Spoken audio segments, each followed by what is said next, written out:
Épisode 9 de la série sur le simplicisme, l'universalisme de l'islam et l'appel de l'unitude. Retrouvez l'essentiel pour une foi sans frontières. L'islam s'est présenté, dès ses origines, comme un message universel. Le prophète Mohammed, paix et salut sur lui, n'a pas été envoyé à un peuple particulier ni à une époque limitée, mais à l'humanité entière, sans distinction de race, de langue ou de nation. Le Coran affirme clairement que sa mission est une miséricorde pour les mondes et un appel adressé à tous les hommes. Cette interpellation fonde le caractère universel de l'islam. Il ne s'agit ni d'une religion tribale, ni d'un héritage culturel réservé à une région, mais d'un appel spirituel global, reposant sur une vérité simple et intemporelle. Dieu est un, et l'homme est responsable devant lui. L'universalisme de l'islam découle directement de sa doctrine centrale, le monothéisme pur. S'il n'existe qu'un seul Dieu, créateur de tous les êtres humains, alors son message ne peut être limité à un peuple. L'unicité divine implique une origine commune, une destinée commune et une responsabilité morale partagée par toute l'humanité. Les hommes sont égaux devant Dieu, et ce qui les distingue n'est ni leur langue ni leur couleur, mais leur conscience et leur droiture. La diversité humaine n'est pas un motif de division, mais un signe invitant à la connaissance mutuelle, à la paix et à la justice. L'islam enseigne également que tous les êtres humains seront jugés selon un même critère, la foi, les œuvres et la sincérité. Si le jugement est universel, le message qui y conduit doit l'être aussi.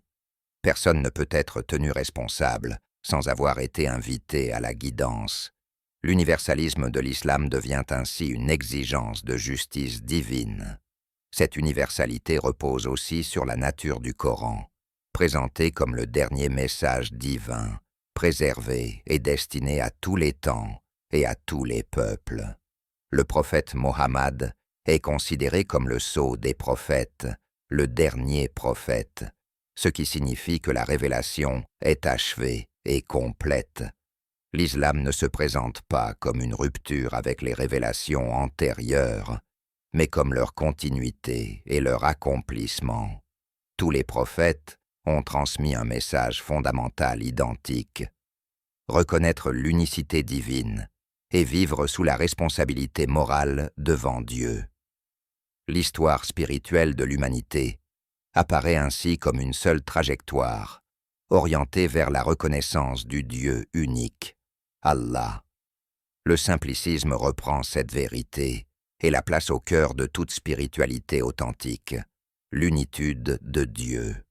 Croire en Dieu ne signifie pas accumuler des formes ou des rites, mais reconnaître un seul centre, une seule origine et une seule vérité. Toute la vie humaine devient alors un chemin orienté vers cet unique. Les rites religieux ne sont pas rejetés, mais replacés dans leur fonction première, rappeler Dieu et maintenir la conscience spirituelle. La prière devient un souvenir vivant du Créateur, le jeûne, un moyen d'atteindre la piété, la zakat un rappel de la justice sociale et le pèlerinage un symbole de l'unité de l'humanité. Cependant, aucun rituel ne peut remplacer la sincérité du cœur ni effacer l'injustice. La foi authentique se mesure à la conscience morale, à la justice dans l'action et à la sincérité intérieure. Dieu regarde les cœurs et les actes, non les apparences. Au fil du temps, l'homme a parfois transformé la foi vivante en formalisme rigide. Des pratiques extérieures ont été élevées au rang d'essentiel, alors que la religion vise d'abord la transformation intérieure et la justice sociale. Le message spirituel rappelle que la piété véritable ne se limite pas aux gestes visibles, mais se manifeste dans la foi sincère, la générosité, l'aide aux plus vulnérables et le respect de la dignité humaine. La religion n'a pas été révélée pour compliquer la vie, mais pour apporter la facilité et la clarté. L'islam repose aussi sur une pédagogie spirituelle fondée sur la liberté et la bienveillance. La foi ne peut être imposée. Elle doit être proposée avec sagesse, avec respect et avec un langage accessible. Le rôle du croyant n'est pas de contraindre, mais d'expliquer et de transmettre avec intelligence et douceur. La relation avec Dieu ne nécessite aucun intermédiaire obligatoire. Dieu est proche. Il répond à celui qui l'invoque sincèrement. L'islam possède ainsi une vocation profondément unificatrice. Il appelle les êtres humains à dépasser leurs divisions ethniques, culturelles ou sociales, pour reconnaître leur origine commune et leur destinée partagée. La diversité des peuples, des langues et des cultures n'est pas un obstacle à la foi, mais un signe de la richesse de la création. La véritable unité ne naît pas de l'uniformité imposée, mais de la reconnaissance d'un même Créateur. Le simplicisme invite à retrouver cette dimension universelle et lumineuse de la foi. Il appelle à une spiritualité accessible, libérée des excès formalistes et recentrée sur l'essentiel. Croire en Dieu devient alors un acte de lucidité et de responsabilité.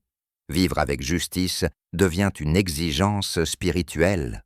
Transmettre la foi devient un devoir moral, exercé avec bienveillance et clarté. Cette vision rappelle que la vérité la plus profonde est souvent la plus simple. Dieu est unique. L'existence humaine possède un sens et une orientation. La vie devient un chemin vers le retour à Dieu, guidé par la conscience, la justice et la sincérité. Cette simplicité n'est pas une réduction, mais une clarté qui permet à chaque être humain, quel que soit son contexte, de comprendre le sens de son existence et d'y répondre librement.